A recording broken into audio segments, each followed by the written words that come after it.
Thanks everyone for joining. You're in the right place. We'll begin in a moment.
Good afternoon and welcome to the Bonavero discussion group based at the Bonavero Institute of Human Rights at the University of Oxford.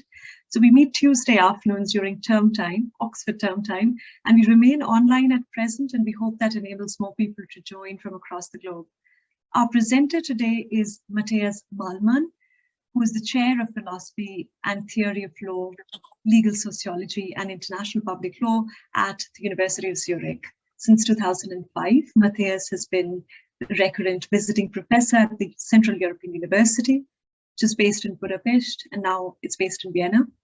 In addition to his prolific work spanning across many fields, including international public law, comparative constitutional law, moral and legal philosophy, legal sociology, law, psychology and neuroscience, and law and literature, John has an equally prolific practice in the fields of international human rights law, constitutional law, public law, and European law. He's been a visiting fellow at the Bonavero Institute of Human Rights and Mansfield College at Oxford this academic year, and we've been so honored to host you, Matthias. Our discussant today is John Mikhail. John is Carroll Professor of Jurisprudence at Georgetown University Law Center in Washington, D.C. He teaches and writes on a wide variety of topics, including constitutional law, moral philosophy, moral and legal theory, cognitive science, legal history, criminal law, torts, international law, and human rights. His work has been cited and acknowledged across prominent journals such as Science and Nature and prominent media outlets like the Washington Post, New York Times Magazine, Prospect Magazine, Der Spiegel, and many more. John frequently comments on public affairs at the CNN, MSNBC, NPR, the New York Times, Washington Post, Guardian, amongst others, and we are honored today to host you as commentator on Matthias's paper. Welcome, John. Finally, welcome to our audience. Thank you for joining us today. We hope this will be an interactive session, so if at any point you have a question, please do drop it in the Q&A box, and I'll be happy to pick it up in the end of the presentations to pose it to our speakers. May I first invite Matthias to present his paper titled Mind and Rights, Why Human Rights Have Deep Roots in Human Psychology, History, Ethics, and Law. Matthias, you have 30 minutes. Thank you very much, Shreya, for the kind introduction. Thanks very much for hosting this seminar, and thanks to John to courageously agree to comment on my remarks. I'm basically addressing you from the basement of the Bonavero Institute, which I camouflage by this nice view of the Lake of Zurich. I personally appreciate very much that I can't see anybody, because it allows me to cultivate the illusion that you're actually listening to me, that you are full of interest in what I'm saying, when in fact you may be munching your lunch or having a coffee or just listening to that to get appropriately sleepy for your afternoon nap. I want to start with an observation, namely that there are many ways of human rights skepticism and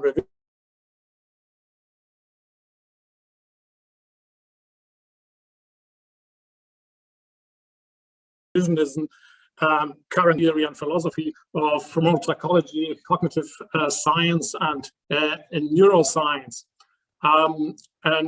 Therefore, for some, the twilight of human rights has come. This critique unfolds against the background of, I think, very profound global challenges of an unstable global economy, of threats to peace, and of course, to ecological challenges like climate change.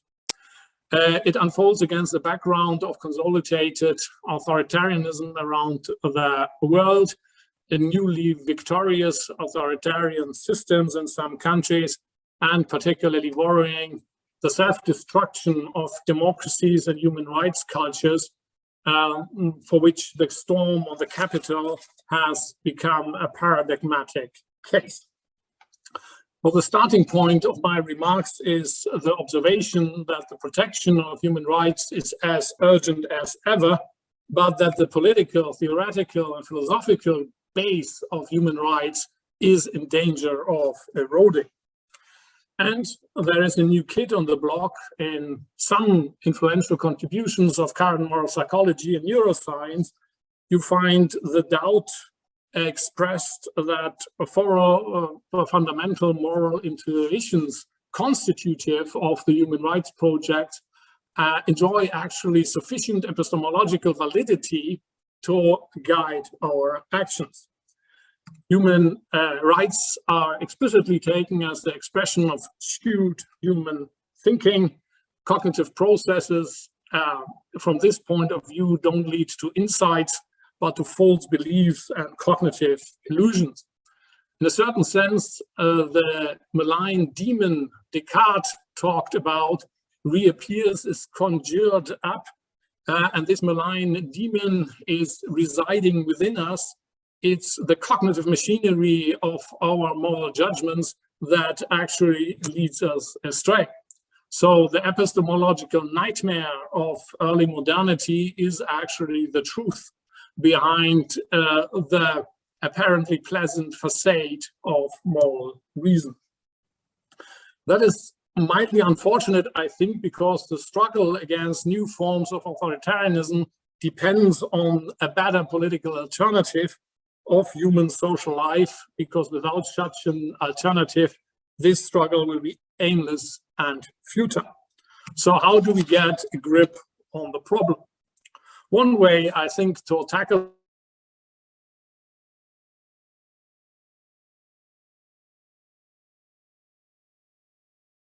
the problem is to perhaps step back around the planet, rally around the idea of human rights. For example, the pro-democracy movement in Hong Kong now crushed. The Afghan women who courageously demanded their rights even after the Taliban took over power. The resistance movement in Myanmar fighting for democracy against the military dictatorship. Or women in India who claim human rights against the rape culture of their country.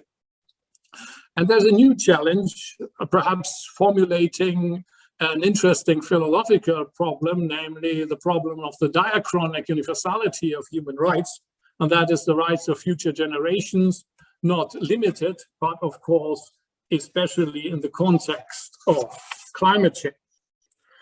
So if one looks at this global human rights activism, at the actions of very many people with different backgrounds from Islamic, Buddhist, Hinduist, Confucian, atheist backgrounds, one can see that justification of human rights is not a question.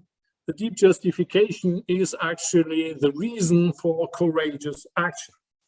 And that is basically, I think, leading to a very important research question that is the main concern of what I'm going to say here. Why is this so? What's the reason for the charisma of human rights despite all academic forms? I would like to defend three theses. The first one is that human rights have deep roots in history.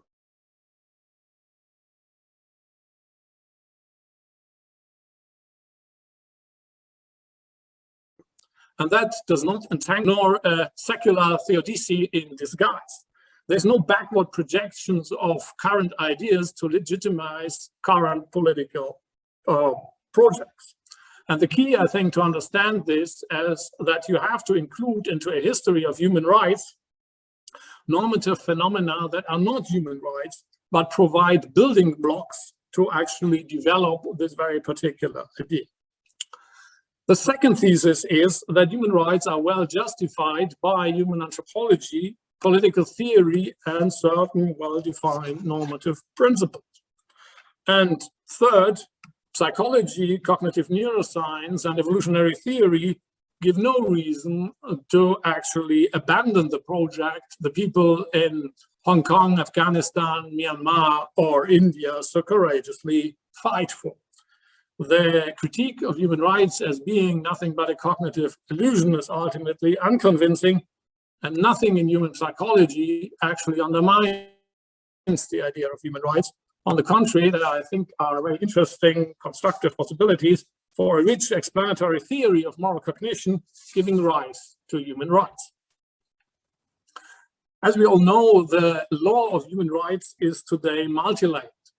There's international human rights, there are regional systems of human rights protection, and very importantly, human rights are protected on the national constitutional level. And that is, I think, important to underline, because you find in some contributions on the history of human rights focus just on international human rights, which I think may lead this research astray.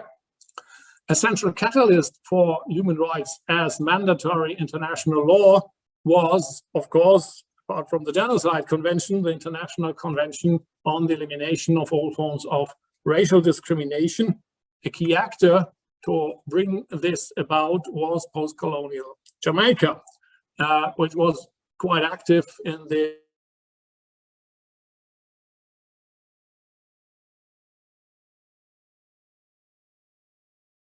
'60s on the front of an appreciated point, namely the crucial role of the Global South in developing international and human rights in its very many dimensions.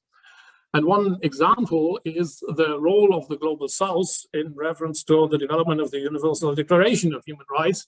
And my concrete example, for brevity's sake, is the inclusion of explicit reference of rights of man and woman in the preamble, and a reference to the rights of human beings in Article 1, which was very much influenced and brought about by the activity of Lakshmi Menon and Hansa Mehta from India, the latter here pictured in conversation with Eleanor Roosevelt, who actually opposed the explicit inclusion of rights of man and woman, and interestingly, but did not prevail because of the skillful diplomatic work of the Indian delegates.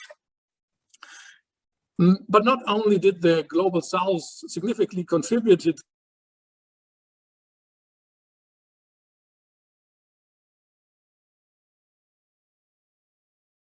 constructively to the development of human rights colonies.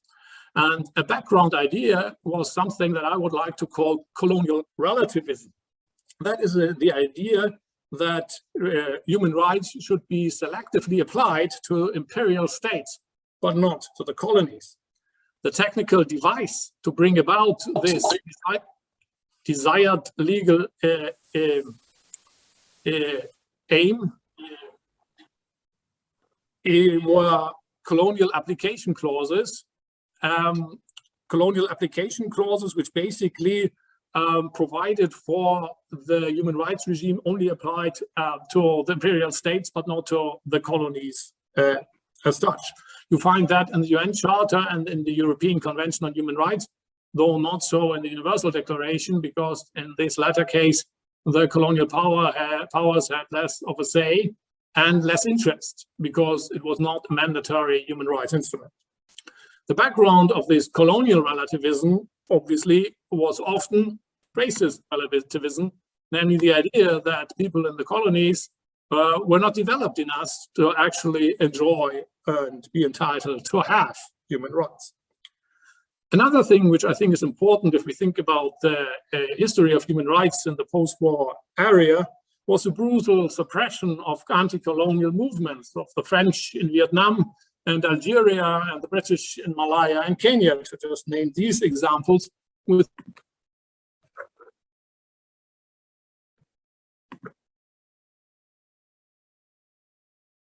with many victims that one sometimes an inspiration, a demand, and tool of decolonization.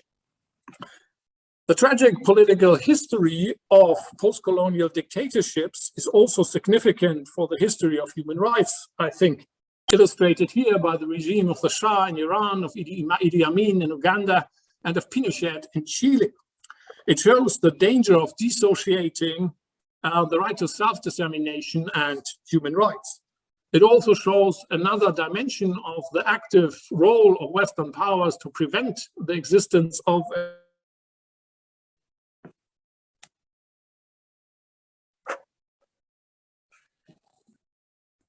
human rights culture, namely by. It also illustrates the danger to make relativism the tool, the ideological tool for the apology of such crimes. And it draws our attention to the trap of depoliticizing the deeply political project of human rights. I would maintain that what is important about the Shah is not his Iranian identity, but a certain political stance. And the same is true for Idi Amin and his Ugandan background and Pinochet and his Chilean background. What is important about these authoritarian rulers was a certain political stance, namely the preparedness to establish a rather ruthless dictatorship in their respective countries. If one repoliticizes the deeply political project of human rights, I think it's clear that human rights imply a specific ethical and political stance of human beings and at the end of their autonomous critical thought. And to re-establish the importance of the critical thought of individuals means to rediscover the importance of individuals and their critical thought as a moving power of history. Let us widen our perspective if we are interested in a truly global history of human rights and travel a bit further down the wells of time and look whether these preliminary conclusions can find further support. One interesting element, I think, is to avoid whitewashing of history and thus raising another element of this diachronic universality of human rights I talked about. So an interesting question, I think, in this context is what did actually the victims of atrocity feel and experience when exposed to certain acts? An interesting case in point is the first genocide of the 20th century in the technical legal sense, committed by German troops against the Herero and Nama at the beginning of the 20th century in what is now Namibia. The interesting question I find one should ask is, how did they experience actually the action of the colonial troops? Did they conceptualize what was happening to them in the terms of claims and perhaps duties? What was the German military high command referring to when it wrote that the Herero were freedom-loving people, freiheitsliebend? What did the Herero feel and experience when they were dying in the desert? Just the naked suffering, or were they thinking in normative terms? Yes.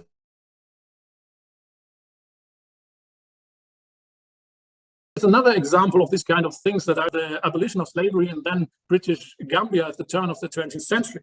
Here in court proceedings, you find in a protocol the following statement by a woman called Yaling Dabo, which I certainly pronounced wrongly.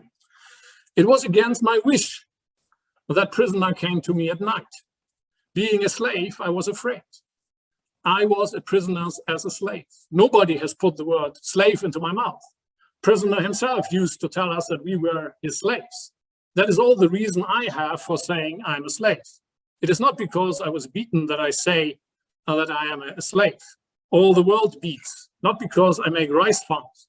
If you are in the hands of a person, if you are free-born, you will know. Here are my questions.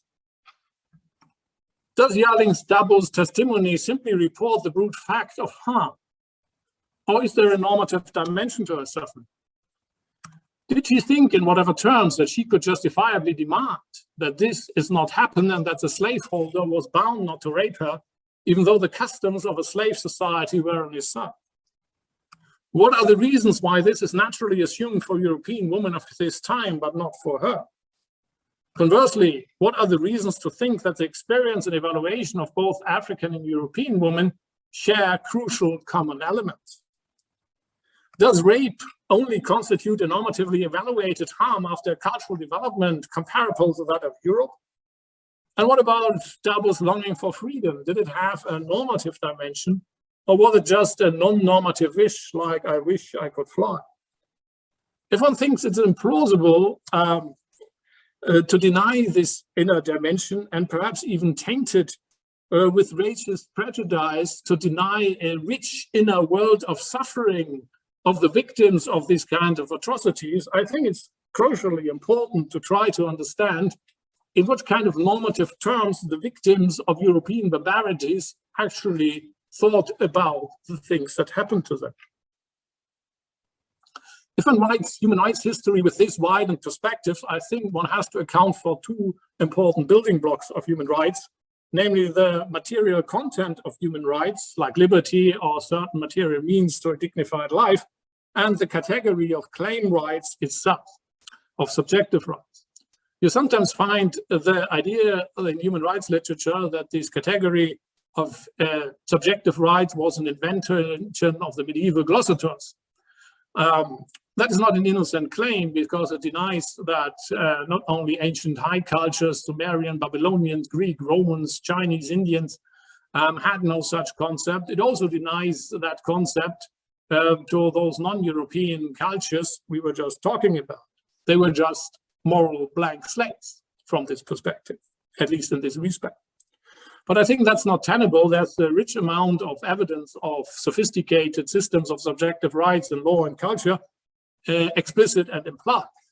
One example from a play by Euripides, namely Ion, is the fate of Creusa, who was raped by Apollon in a cave, and complains about her fate with the following words: "O unhappy woman, O the criminal deeds of the gods, what is it to happen? To what tribunal can we appeal when we are being done to death by the injustice of our masters?"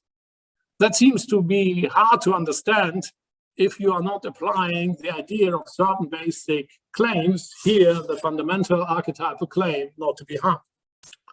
You find in current human rights history also the claim that the natural rights are somehow uninteresting to the history of human rights, and I think that is not a very felicitous claim as well. If you look, for example, at the famous debate about the natural rights of the indigenous people of America after the so-called discovery, you find arguments that are quite interesting. For example, and perhaps today most famous, the ones Bartolomé de las Casas argued against the deeds of the conquistadores. And here's what he had to say: "It is obvious that liberty is the highest and most precious of all worldly goods and is beloved of all creatures.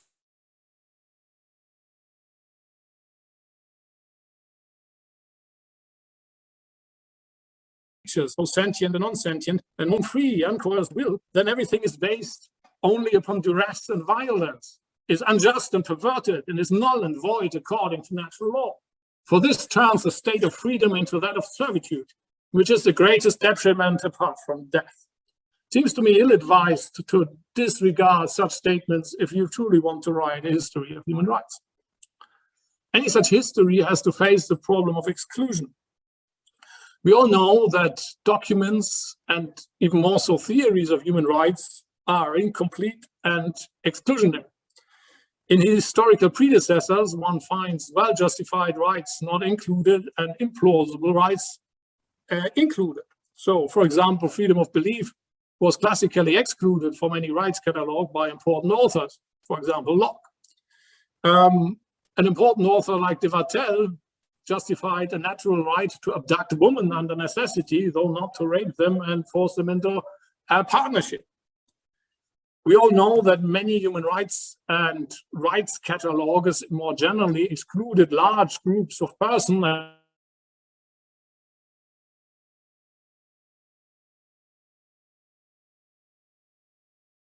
aristocrats, non-aristocrats, women, people. A document like the Magna Carta is not part of human rights history because it's not about human rights. It's very much about the settlement of elite segments of the feudal society, and not something of greater scope than that. And that is certainly true. That is certainly true. But I don't think it tells us the whole story. And the reason is perhaps well illustrated by an observation by Hersch Lauterbach, who said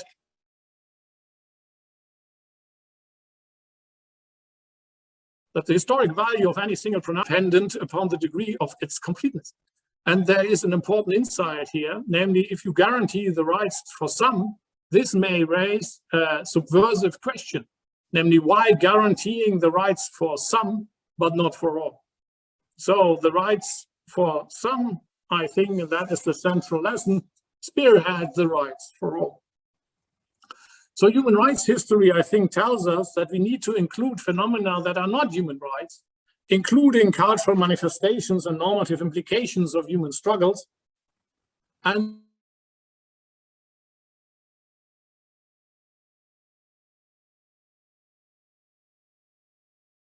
if you take this perspective, you discover human moral understanding to a just share, to existential human goods like liberty, to equality and respect, turned in a slow process into explicit human rights. The fundamental elements of this process are concrete moral judgment about justified claims. And if these fundamental judgments are formulated in abstract terms, objectified as to content, generalized over cases, universalized over persons, and made explicit, the concept of explicit, critically reflected human rights is born. Of course, not immediately, but actually after many centuries of thought and struggle. Are these human rights justified? Or are these activists around the world I talked about pursuing a baseless idea? Are they perhaps justified by social function, as some system theorists would argue? Are they a tool to engineer social efficiency? Are they a means to maximize happiness?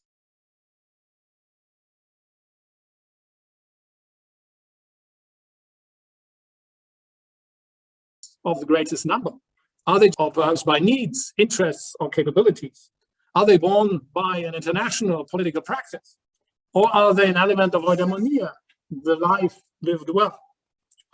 It seems to me these debates are rich and interesting, but if you take a step back, there are three pillars I think any justificatory theory of human rights has to rest its case on. The first one is anthropology, the second is political theory, and the third one are normative principles. We need a theory of core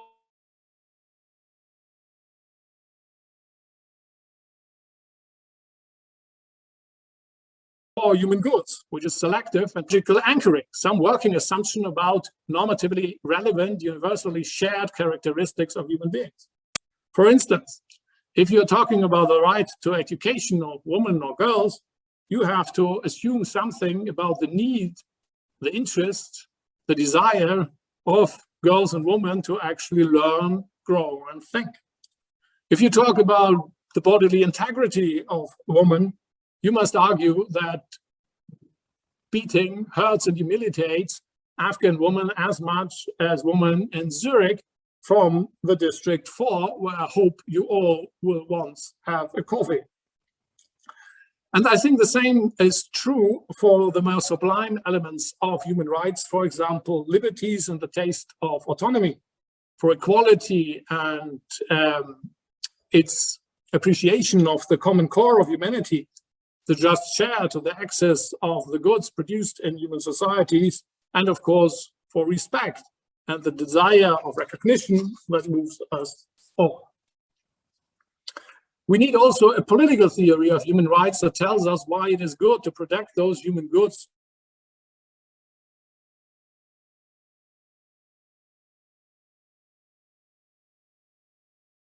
with the means of rights. These theories do not provide good reasons to abandon the theory and the practice and idea of human rights. Human rights are not just the expression of existential decisions beyond normative principles.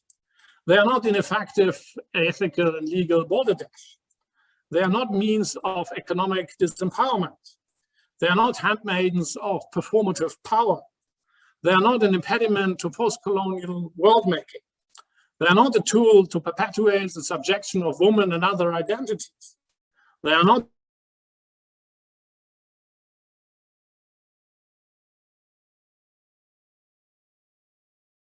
curtailing illegitimately democracy and an aporia of human rights, for example, not providing the reason, the foundation of a right to have rights, as Hannah Arendt famously has argued. Human rights are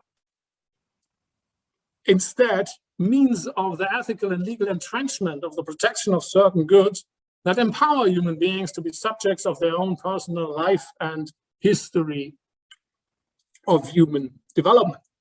They are actually not an impediment, but a precondition of community, because they define the reasons for respect, they define our claims, but they also define our obligations we have towards others.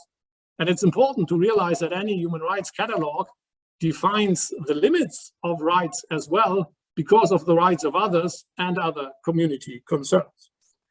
As legal rights, they obviously have specific qualifications derived from their character as law, for example, as to justiciability.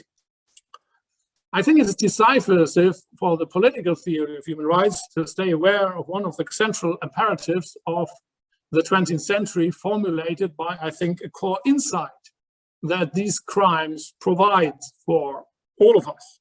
And this insight is simply human beings are ready to do any harm to others.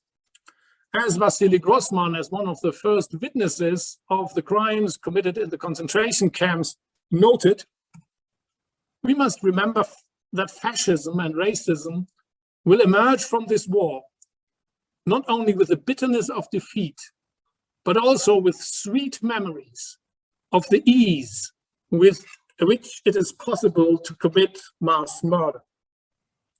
So as far as I'm concerned, the lesson is that no political order is legitimate if you don't protect the rights of human beings. You need normative principles as well, including justice as equality, the prima facie equal right of humans to the common heritage of humankind, solidarity, the duty to care for the goods and rights of others, and importantly, dignity, some kind of idea why human beings actually count.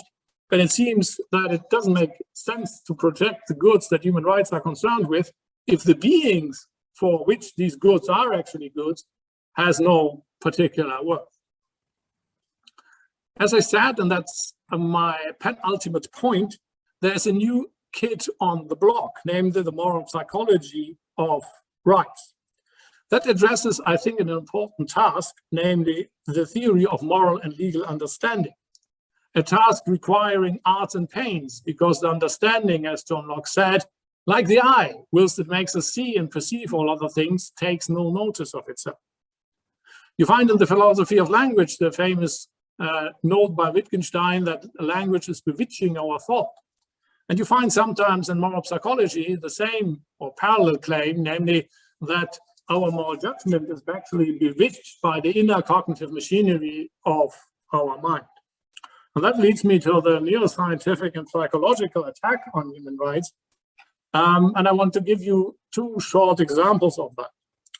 The first one stems from the dual process model of the mind, quasi influential, holding that the ontological principles, including human rights and explicit human rights, are cognitive illusions generated by the activation of certain emotional centers of the human brain, for example, the ventromedial or prefrontal cortex. Human rights are a post hoc rationalization of these emotional gut reactions. Utilitarianism, in contrast, is rationalism generated by the centers of cognitive control, dorsolateral prefrontal cortex. Here are two problems. First problem is that there is contradicting empirical evidence to these assertions, especially if you apply a convincing theoretical framework to interpret this evidence.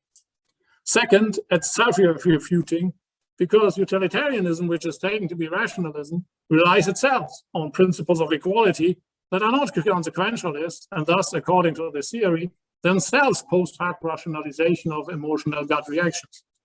So the theory criticizes the ontological theories by actually means that are the very object of this criticism. My second example is the social intuitionist model, which basically holds that morality, ethics, and law depend on some fixed moral taste buds. So if you have a liberal taste bud, you become a liberal, and if you have a loyalty taste bud, one of 6 that exists, you become conservative. That's the claim. The problem is that it doesn't account for the complex structure of moral judgment and its material content. An example is corporeal punishment that this theory discusses, which I think evidently is not just a question of moral taste, but about certain principles not to inflict harm, assumptions about child psychology, and of course, some things like intentions of the actor that actually imposes this punishment. This theory too is faced with the problem of self-contradiction, because it realizes that just by relying on loyalty as such a moral taste bud, it may legitimize, and it explicitly says so, orders like fascism, which it doesn't want to, and therefore it mobilizes other ethical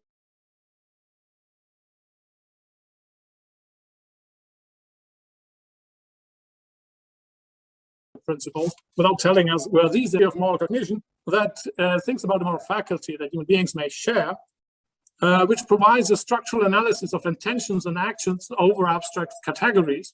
For example, agency, internal states like purpose or knowledge, and consequences, generating certain descriptions of normative status, something is morally right, wrong, just or unjust, to a selective set of possible objects of moral evaluation with certain volitional and emotional consequences, and ought for certain moral feelings, for example.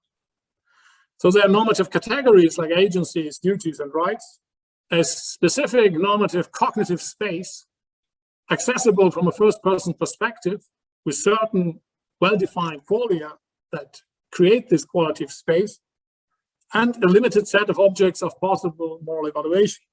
And of course, there are substantial principles, and my hunch is that principles of justice and proportional equality, altruism as moral goodness, with the direct, if acting with a direct intent to foster the well-being of other human beings, and of course respect and the idea of non-instrumentalization play a big role, illustrated by the toilet problem, for which John did such pioneering work.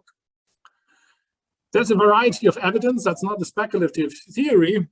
It depends on an analysis of moral judgment, more sophisticated than the theories I presented. I would maintain experiments about moral and legal cognition, science psychology, which shows us that children, even in a pre-verbal age, actually live in a very rich and differentiated normative world, and the theory of evolution. My last point, you may ask whether such a theory is breaking Hume's law and derives an ought from facts. I don't think that's true. I try to actually map out some normative arguments defending the justification of human rights. But beyond that, such a theory, I think, has 3 benefits to offer. It's an explanatory theory of one of the defining elements of our human form of life, namely the moral and ethical dimension of the human form of life. It helps to criticize psychological theories and distinguish psychology, sound psychology, from politically skewed ideology. And it draws the contours of a life form of humans as reasoning, moral, sentient, self-conscious, autonomous, and liberty-seeing beings with a deep yearning for justice, respect, and recognition. And that may be a source of modest and limited hope. So here's my message. In a nutshell, my proposal is human beings are terrible and remarkable, and human rights are an attempt to prevent the terrible and to enable the remarkable. It is a tool to enable progress within certain well-defined normative boundaries, to keep the door open for the better worlds that we may still be able to construct, and to prevent the worst. And that may be the most important function today, to prevent the worst that may very well lie ahead of our species. That's it. Thank you very much. Thank you, Matthias. If, like me, others in the audience had Matthias breaking up slightly intermittently at different points, I thought the slides kept us going. But Matthias, I don't know if it's your internet, but you were freezing very briefly at different points, but the slides did sort of keep us the on same track. happened with you, but I'm in the Oxford internet network, so I'm totally innocent, and Oxford is guilty. But quite generally, it's the best if you can't hear me. We don't claim to have any stakes to top technology, though. Don't worry about that. Thank you. No, I think we did keep going, but just to let the audience know, I was wondering if it was just me, but if others are in the same boat, perhaps the slides were helpful there. Thanks so much, Matthias. Appreciate it. John, you have 15 minutes for your response, and then we'll open up for Q&A. Just a reminder to the audience before John begins that if you have a question, please drop it in the Q&A box, and we'll be able to pose to both John and Matthias once the Q&A session opens. But first, welcome, John. You have 15 minutes.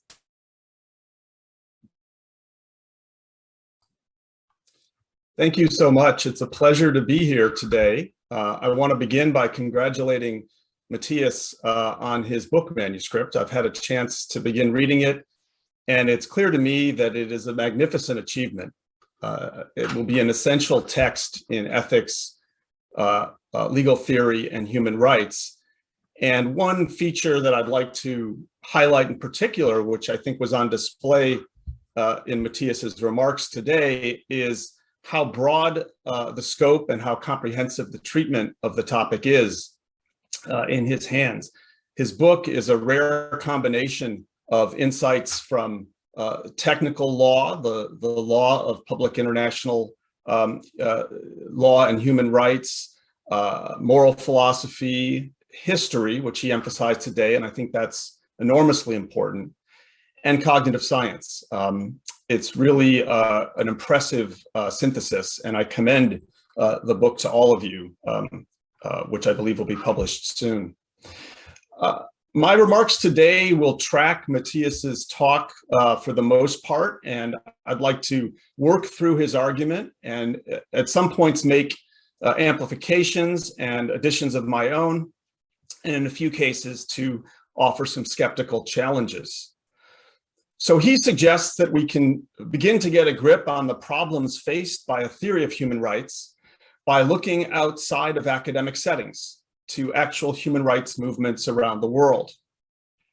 He asks us to consider why concern for human rights motivates these activists.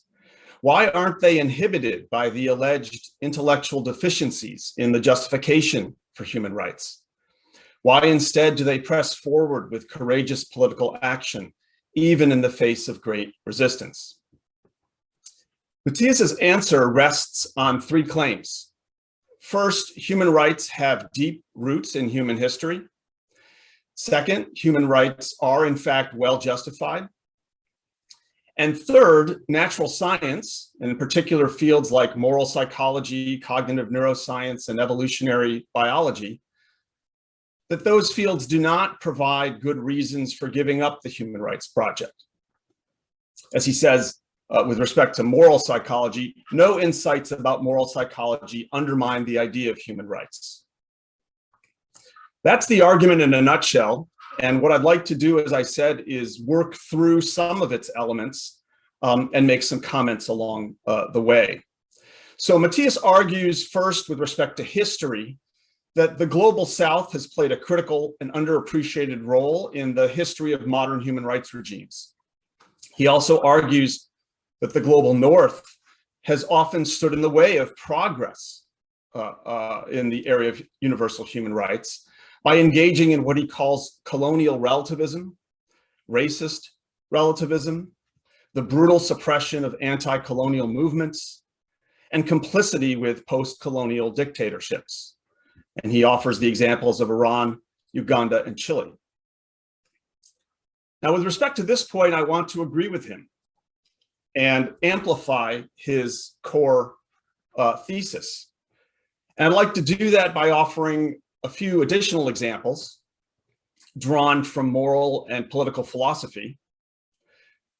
One revealing illustration of what I think Matthias is driving at, and of both the colonial and racist relativism, as he refers to it, can be found in a book that is likely familiar to many in today's audience, and that is John Stuart Mill's On Liberty.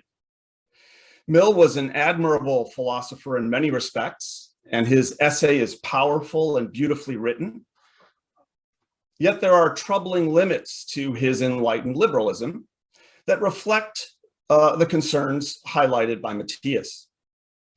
So, for example, in the very first chapter of On Liberty, Mill famously announces his harm principle, according to which the only purpose for which power can be rightfully exercised over any member of a civilized community against his will is to prevent harm to others. His own good, either physical or moral, is not a sufficient warrant.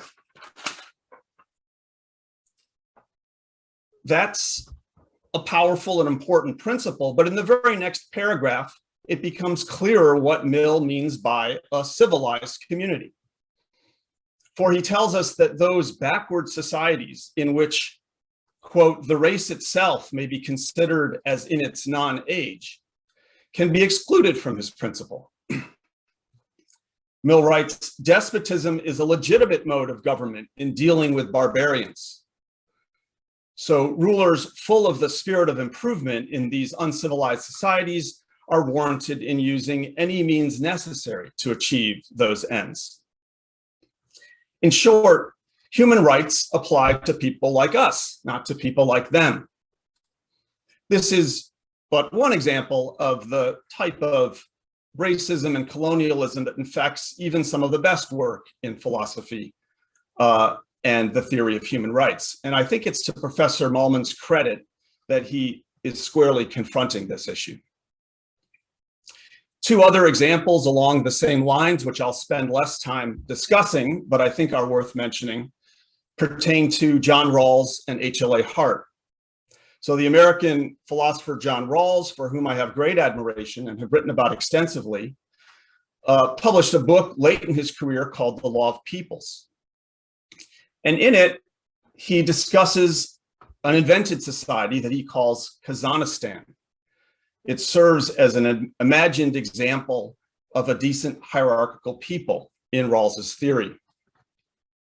I want to suggest, as others have in much greater detail, that Rawls's use of this trope and this heuristic device exhibits a kind of Orientalist indifference, as I would characterize it, to the actual lives and societies of non-Western peoples. So rather than engaging in any level of detail with any particular society, Rawls resorts to a kind of fictitious, invented society that to many, in many respects, amounts to little more than a caricature.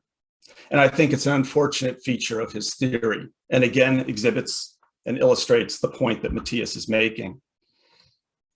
And the last example that I would mention in this context is H.L.A. Hart. So again, someone for whom I have great admiration. But in point of fact, Hart wrote very little about human rights. One of the central paradoxes of Hart's career, as I have written about to some extent and elaborated in an essay I wrote many years ago, reviewing the biography of H.L.A. Hart by Nicola Lacey. One of the central paradoxes of Hart's career is that human rights are the idea of our time, yet Hart, the 20th century's greatest English language legal philosopher, had virtually nothing to say about them over the course of career. He only begins to discuss human rights at the very end of his career, and then quite gingerly and tentatively. And so again, I mentioned this example, as with the others, as a way to amplify and endorse the approach that Matthias is taking in his work. I think it's vitally important for moral and legal theorists to engage with the details of human rights doctrine and the details of the historical development of human rights in just the way that he is doing. Let me turn to another aspect of the history of human rights that Matthias addresses. It's called, or it's what he refers to as the problem of exclusion. The crux of the matter here is that many human rights instruments are seriously incomplete and beset by problems of over and under inclusiveness. An obvious example to mention in this context would be the American Declaration of Independence. Who was included in the claim that all men are created equal and endowed by their creator with certain inalienable rights? Or consider the Constitution of the United States, which declares in its preamble that it was ordained and established to secure the blessings of liberty. And in its Fifth Amendment, that no person shall be deprived of life, liberty, or property without due process of law. How could these declarations be squared with the reality of American chattel slavery? It's a vitally important question that, of course, is drawing great attention today more than ever before. To answer the question, Matthias quotes Professor Lauterpacht, who insists that the historic value of any single affirmation of human rights is not dependent upon the degree of its completeness. And he adds, that is, Matthias adds in a particularly evocative phrase in discussing this point, that the central lesson is that, quote, the privileges for a few spearhead the rights for all. I think that's a powerful and important idea. And I want to endorse it.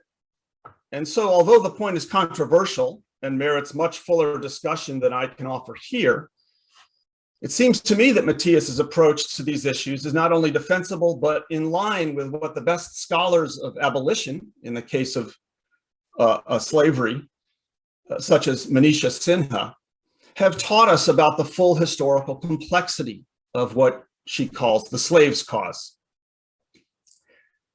That is the international and multi-gendered movement that also ultimately hastened the destruction of American slavery.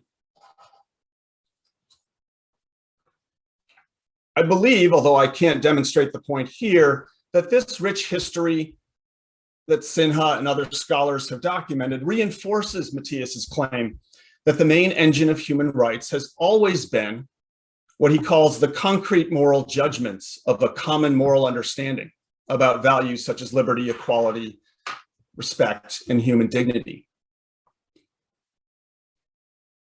As he observes, if these moral judgments are formulated in abstract terms, objectified as to their content, generalized over cases, universalized over persons, and finally made explicit, then the concept of human rights is born. And it's developed over centuries of intense struggle. I think if one looks closely at the actual history of abolition, again, to use this as one case study, the point he is making is amply justified.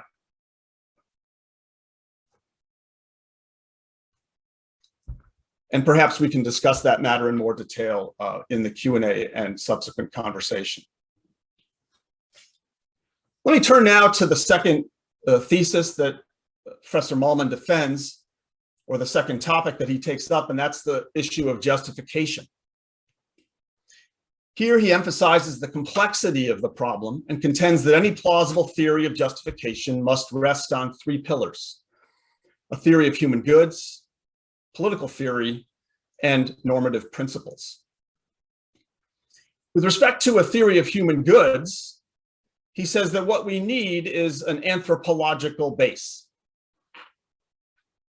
We need working assumptions about what he calls normatively relevant, universally shared characteristics of human beings. And this is where I'd like to raise my first skeptical challenge.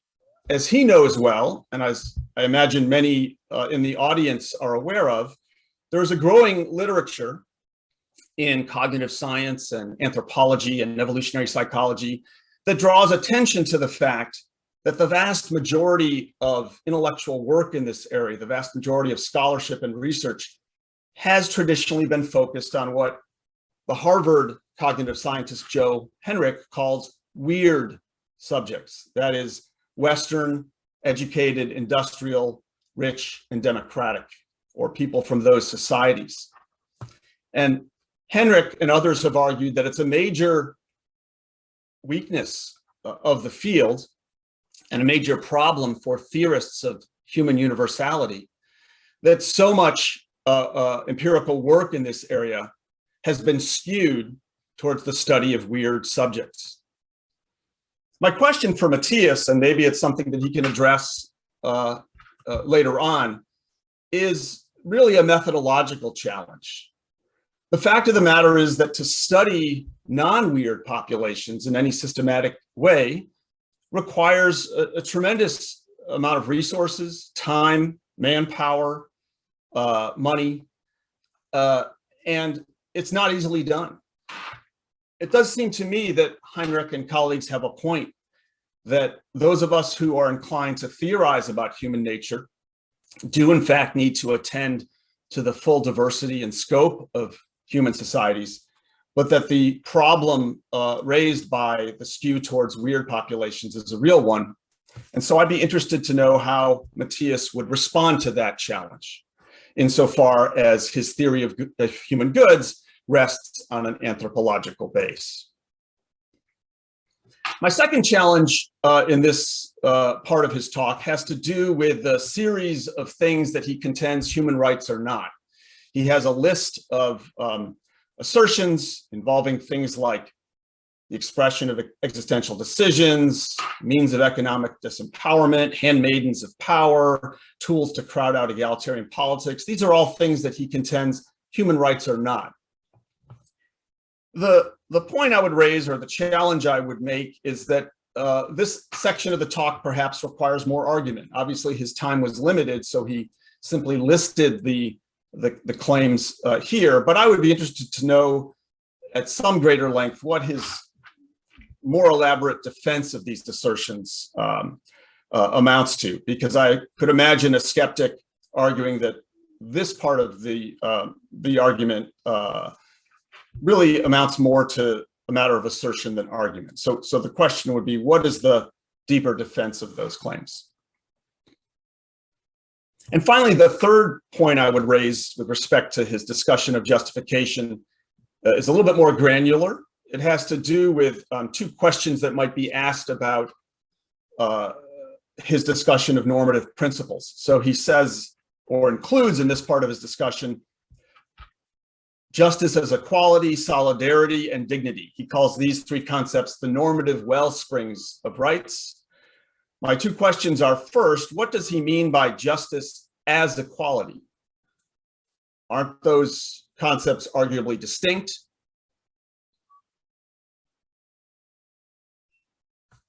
And it's reminiscent to me in any respect of what Rawls referred to as justice as fairness. That also required some elaboration and defense on Rawls's part. I'm wondering what Matthias means by his phrase justice as equality. And the second question has to do with why liberty is not included on this short list. Equality, solidarity, dignity, and justice only get us some of the way one might think, and liberty perhaps is an important addition that deserves attention in its own right. Let me turn finally to Matthias's third thesis, which bears on recent work in natural science. He contends that recent scientific attacks on the ideas of human rights are unconvincing, and that disciplines such as moral psychology, cognitive neuroscience, evolutionary theory, and the like do not provide any good reason for questioning, let alone abandoning, the traditional human rights project.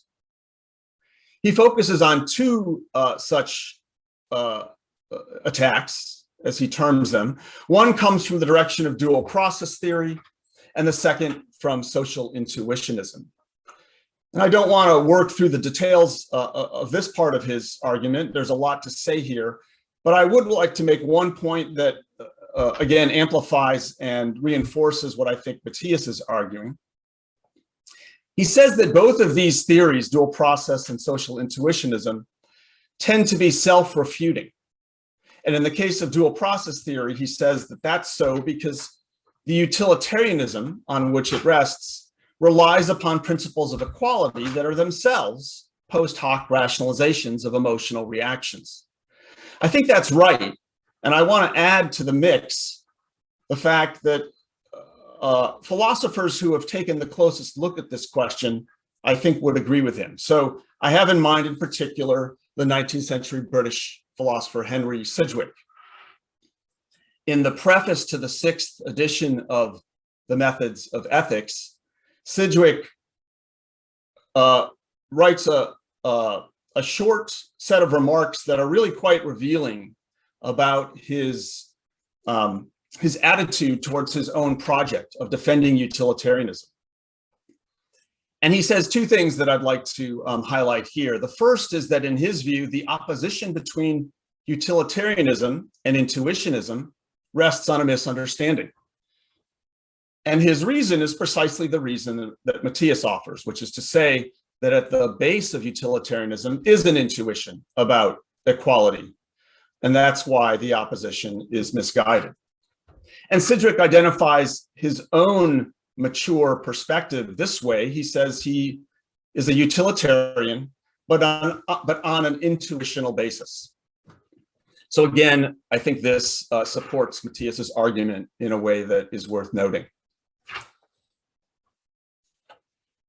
Let me turn finally to the last part of Matthias's remarks when he discusses a mentalist theory of ethics and law. I'm in deep agreement with him that this is the right way to think about moral cognition. My question for him with respect to this part of the argument has to do with the linguistic analogy that both he and I have written about at some length. And it has to do with different ways to interpret the linguistic analogy. So the analogy here would be that we can study human moral cognition in the way that we study human language. We can postulate a mentalist, computational, and nativist framework for that inquiry, and study in great detail the actual structure of human moral intuitions and what they imply for mental representation and cognitive architecture. The question for Matthias that I would raise, however, is that many writers, many scholars who have been drawn to the linguistic analogy have been attracted to it not because they saw it as the basis for strong claims about human universality, but on the contrary, claims about human diversity. So I have in mind someone like the late philosopher Gilbert Harman, who recently passed away. He was attracted to the linguistic analogy, but not for the reasons that Matthias, I think, is, rather because he thought, that is, Harman thought it was a basis to defend his claims about moral relativism and moral diversity. And superficially, at least, it would seem that that is a plausible way to think about an analogy like that between language and morality, because human languages are so demonstrably diverse. And so I, again, would invite Matthias, if he has time and interest, to perhaps take up that topic as well. Let me conclude just by returning to where I started. I think Matthias's work in this area is really a spectacular achievement. I'm so excited about the book that will be coming out soon. And I want to thank all of you for giving me the opportunity to participate in today's event. So thank you.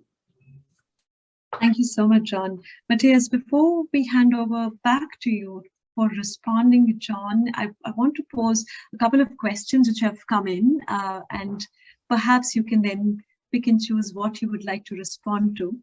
So there are a couple of questions from Richard Mackenzie Gray Scott. Richard, thanks you for the interesting presentation.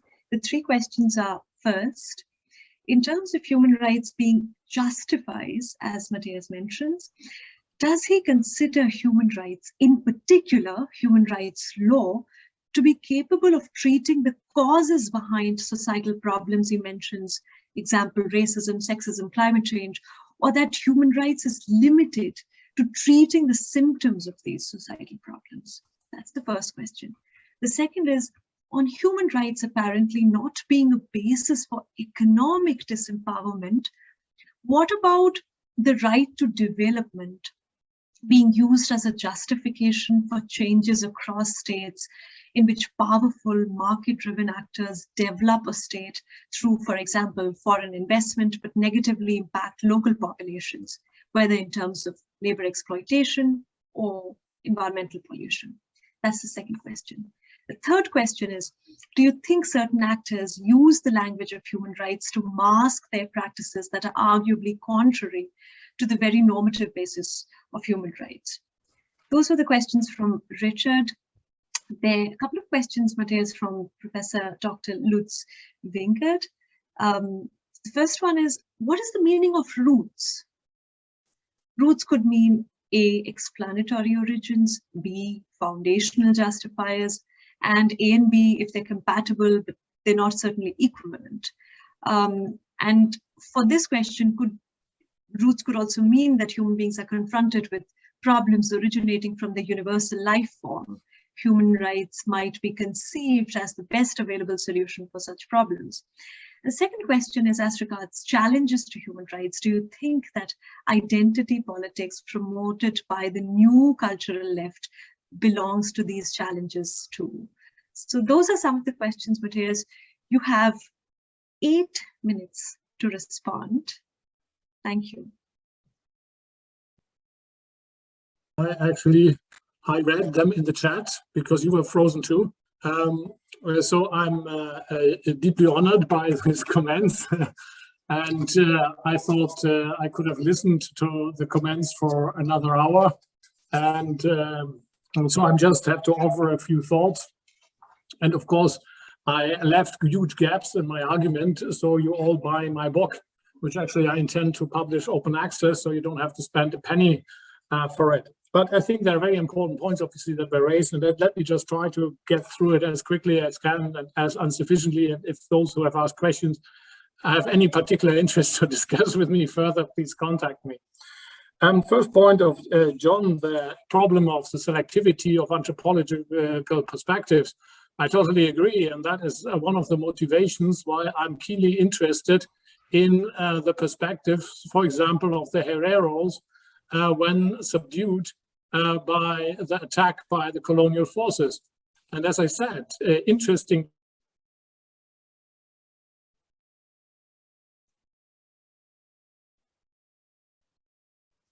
in the central report of the military high command, what the slaves actually thought. A Gambian woman that I was just quoting there, that is exactly, in a way, my honest attempt to widen our perspectives. But my working assumption is, I entirely admit that if Yaling Dabo says, if you're freeborn, you know what slavery is perhaps a candidate for such a universal. And I do admit that my working assumption is too, as I said, that certain forms of sexual violence are as bad for Indian women in Kerala or wherever than in Zurich. But you're totally right, and that is, I honestly try to do research, and if this distinguished audience are people who can help me to actually do these things and get out of this perception, which is usually that those people on these other planets don't feel it really, those crimes. And my working assumption is they feel it very well, and they even conceptualize in moral terms. So I think we are on one page about that. I agree too that my hammering out a few political lines is, of course, a device because I had little time, but I just wanted to highlight that I'm aware of these criticisms.